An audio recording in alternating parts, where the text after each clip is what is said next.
Hola, buenas tardes, ¿qué tal? ¿Cómo están? Que la historia se repite no es un secreto para nadie.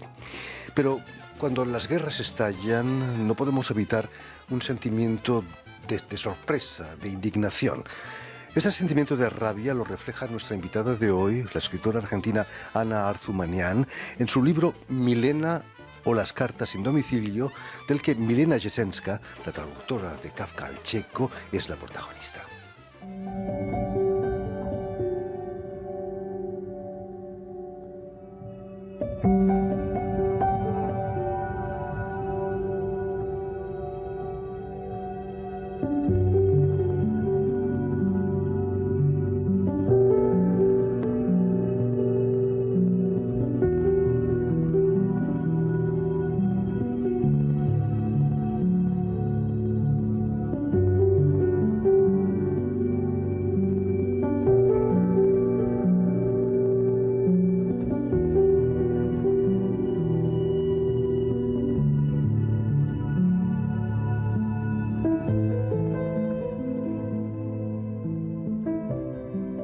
Azotados con cañas partidas, solo escucho la ausencia de grito de los esclavos.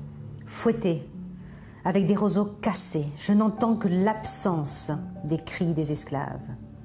Un humo sofocante, espeso, acre. Nubes de moscas y yo cantando para adentro, ¡tierra, tierra! Une fumée suffocante, épaisse, âcre. Nuages de mouches, tandis que je chante en mon fort intérieur. Terre, terre. No la imagen de Jesús en el paño de Verónica, el cuerpo real. Pas l'image sur le Y para voile hablarnos de de este Véronique. libro y de su intensa trayectoria literaria, Ana Arthumanian ha sido tan amable de venir hasta nuestros estudios. Muy buenas tardes, Ana. Buenas tardes, gracias por la invitación, es un placer, un honor, un privilegio estar acá. No, gracias a ti por haber hecho el esfuerzo de venir hasta nosotros, que no siempre es fácil aquí en París. Permíteme que explique a nuestros oyentes que has nacido en Buenos Aires en el seno de una familia de origen armenio. ¿De qué modo esos orígenes armenios han marcado tu carrera literaria? Y totalmente, absolutamente, ya desde la lengua, porque el castellano es mi segunda lengua. Mi primera lengua, la lengua materna, es el armenio, entonces el castellano lo aprendí en el colegio, en realidad en jardín de infantes. De pequeña no sabía hablar castellano. Es cierto que cuando ibas de compras con tu madre, ella te traducía cuando te dirigía la palabra. Pero qué buen dato has encontrado.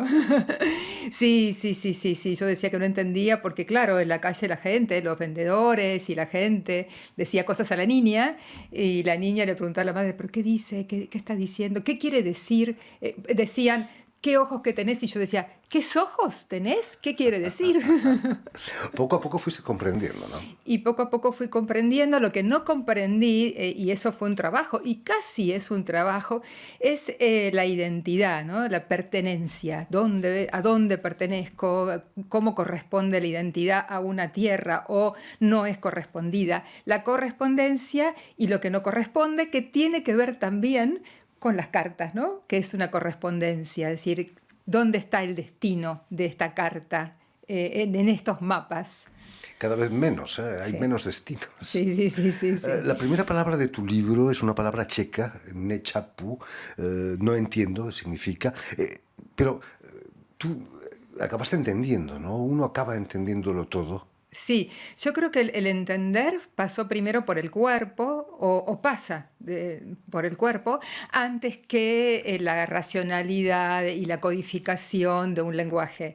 Entonces el no entiendo es que cuando el otro habla, primeramente no entiendo bien dónde ubicar la palabra, cómo ubicarla. Y quizá por eso escribo, para encontrar la palabra, porque en verdad no la tengo. Entonces voy en búsqueda de la palabra y la escritura me permite hacer esa búsqueda y ahí algo parece que sucede, algo parece que encuentro, pero cuando termina el texto, el libro, la vuelvo a perder.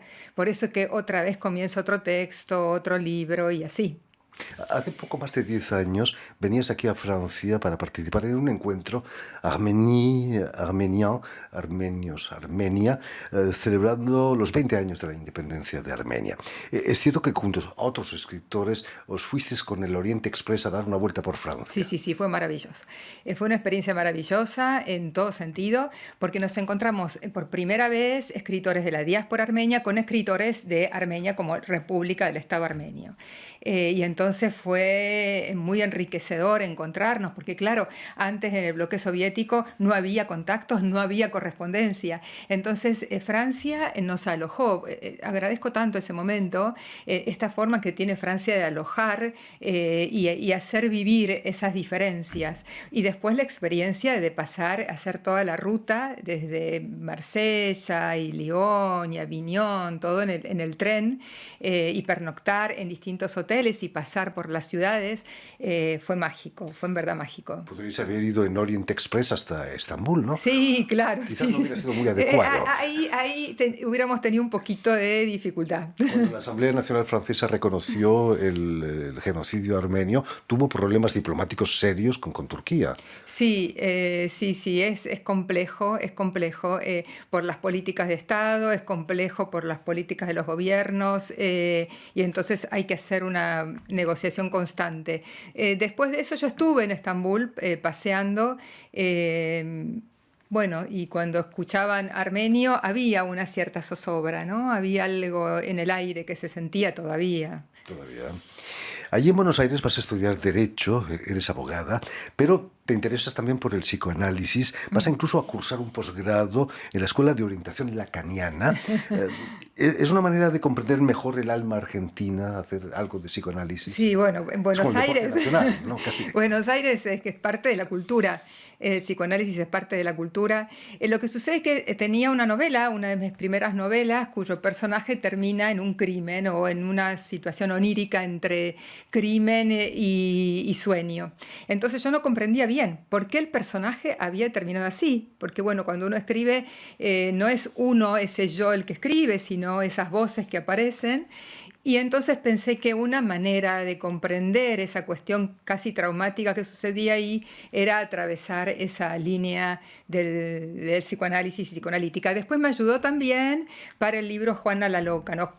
El libro se llama Juana I y es sobre Juana, la que se llamaba la loca de España, la reina, para desentrañar su locura, para abrirla, para hacer una implosión dentro de ese mundo de Juana y el mundo de ultramar y el mundo de que se dice que fue la primera globalización, ese momento en que un imperio europeo hace este recorrido transatlántico y recae en América, ¿no?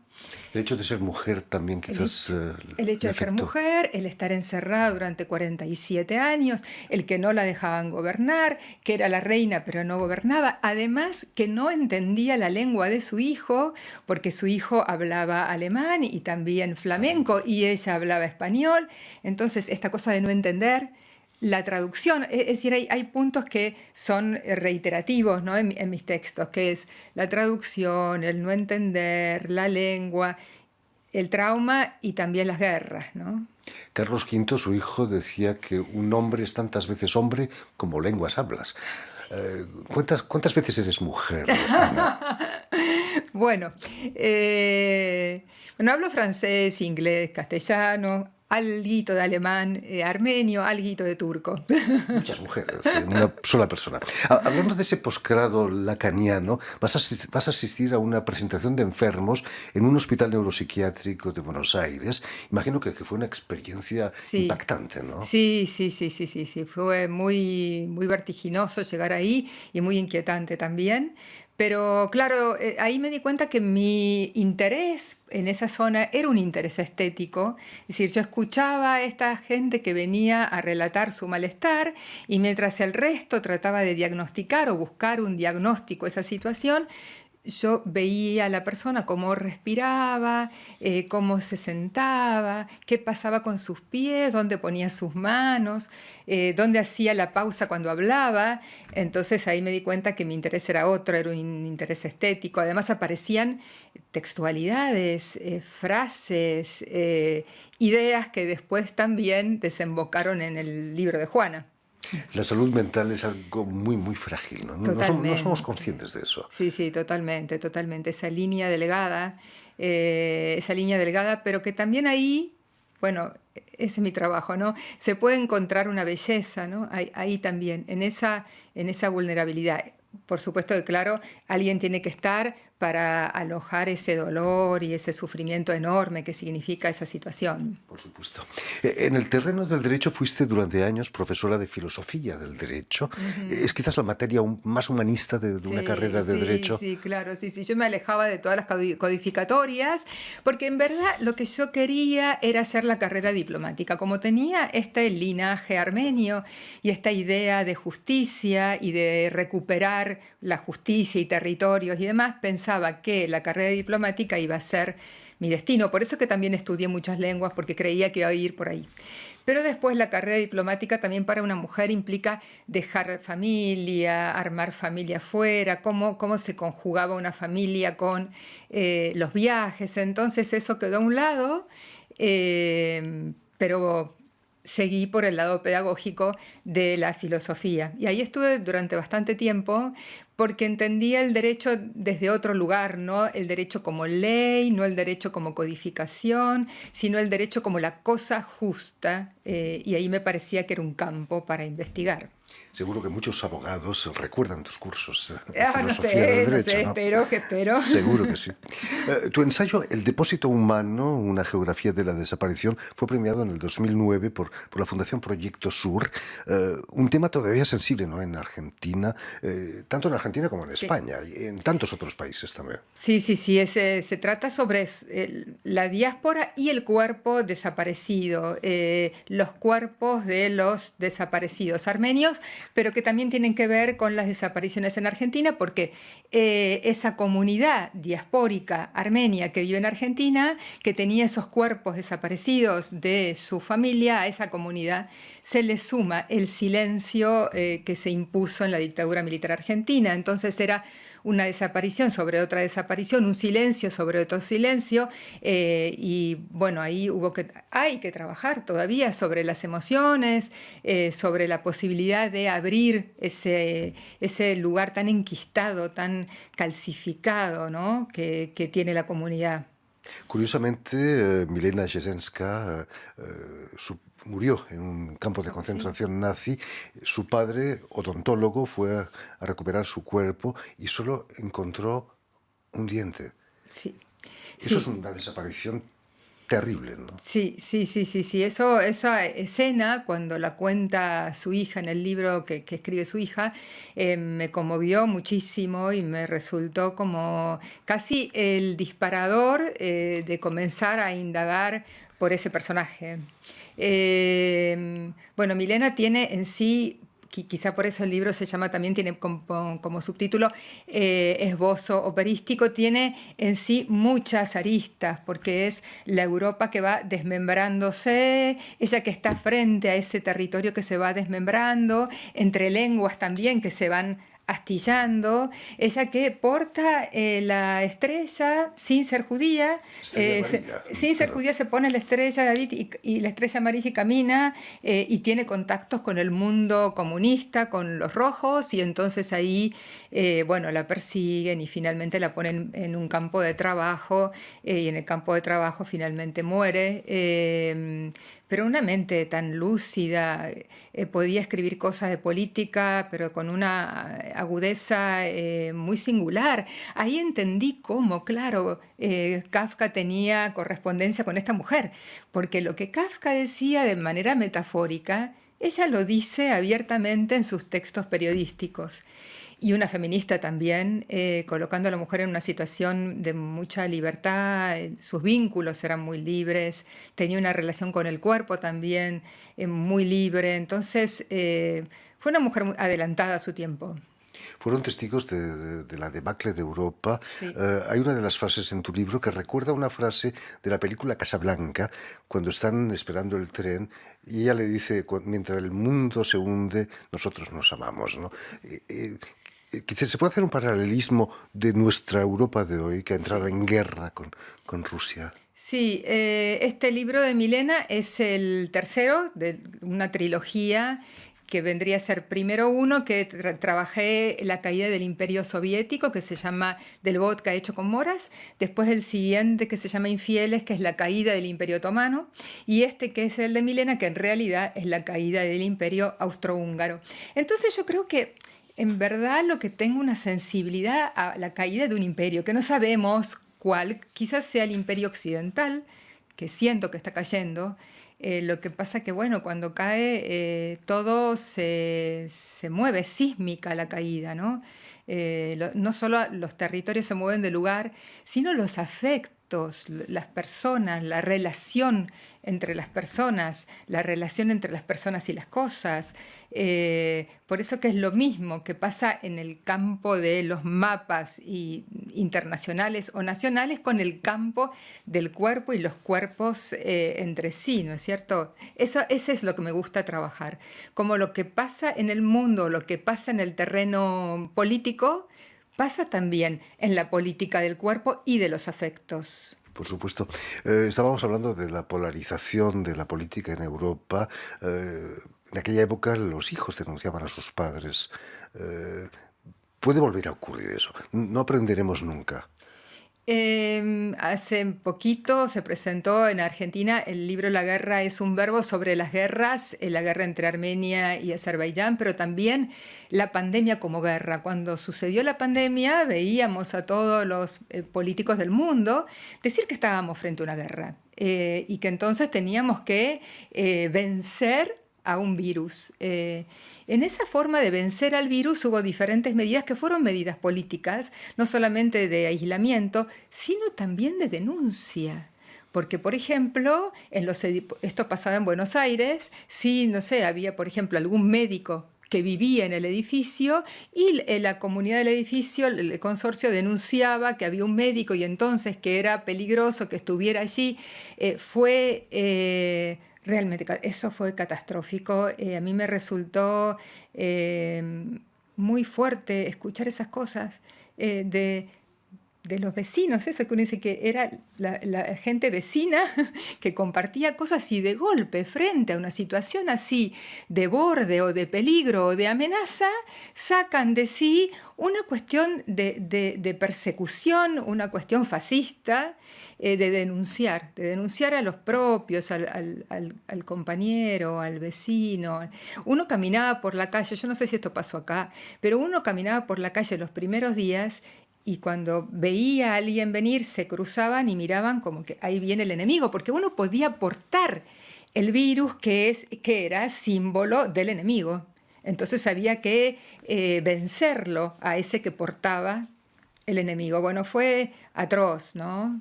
La guerra, las situaciones como esta quizás son el revelador del alma humana. Sí. Podemos ver lo mejor y lo peor del alma humana. Sí, esa oscuridad que aparece apenas uno abre o entreabre una pequeña puerta, aparece. Bueno. Al mismo también la solidaridad, también la generosidad, la heroicidad en algunos casos, ¿no? Sí. Gente que acoge a... como Milena, precisamente. Sí, que tiene que ver con cierta dulzura, cierta suavidad, que finalmente es parte de la belleza, ¿no? Y del mundo también de lo estético, esta cuestión de la dulzura y la suavidad recogiendo al otro. Hablando de belleza, has venido a París para presentar tu libro por razones estéticas, me decías, ¿no? ¿Crees Sí. que París es una bella ciudad? Y París es una bella ciudad, claro. La armonía que uno ve, la armonía, la escenografía, lo escenográfico, la teatralización de la ciudad, ese maquetado urbanístico que ofrece la ciudad como teatro, uno se siente parte de una, bueno, otra vez digo, de una ópera quizá, ¿no? Como un personaje. Es un personaje uno en la ciudad cuando uno ve toda esa escena. Vais a presentarla en el Centro Cultural La Vaca Azul. Sí, la Vaca Azul, la Vache Bleue, junto con Gloria Bernal y Estuvo Sandra aquí con Vallejo. nosotros Sí, la semana sí, pasada. gracias a ella, porque en realidad Gloria Bernal es quien dirige la colección Skepsi de Uniediciones y son libros bilingües, castellano, en este caso castellano-francés, pero después van a ir por castellano-inglés, alemán, etc. Entonces, al ser castellano-francés, primero se presentaron en la Feria del Libro de Bogotá y ahora se van a presentar en la Vache Bleue las minificciones de Gloria Bernal, Sandra Vallejo, que se llama el libro Las huellas inciertas, y el libro de Milena. Entonces es un encuentro, por un lado latinoamericano, de escritoras colombianas, en este caso argentina, en el mundo francés. Por supuesto. La colección es Kairos, ¿no? Sí, si no me equivoco. colección es Kairos. Que es un mito griego muy interesante. ¿Podrías recordárnoslo? Sí. No es un dios, es un semidios. Que va con ese Que mechón. tiene un solo mechón en la cabeza. Un solo mechón y que se lo puede solamente tomar del mechón o se lo deja pasar. Es casi como la vida, ¿no? Que uno tiene que tomarla del mechón, digamos. Las oportunidades las pintan calvas, decían O sea, en España. es verdad. Qué justo. En fin, pues ya lo saben, tienen una cita este miércoles 13 de julio en el Centro Cultural La Vache Bleue, La Vaca Azul, al norte de París, para la presentación del libro de la escritora argentina Ana Arzumanian. El libro se llama Milena o las cartas sin domicilio. Muchísimas gracias, Milena, por haber estado aquí con nosotros. Gracias a ti. Gracias. Permíteme también que dé las gracias a Vanessa Loiseau y a Julien Leng, quienes han ocupado hoy de la realización del programa, y saludar también a nuestros telespectadores que nos siguen en toda América Latina a través de la cadena Unión Continental Latinoamérica y también de la red TAL, que reúne las televisoras públicas y también universitarias de América Latina. Y a ustedes, muchísimas gracias por su atención y les damos cita para una nueva edición de El Invitado de Radio Francia Internacional.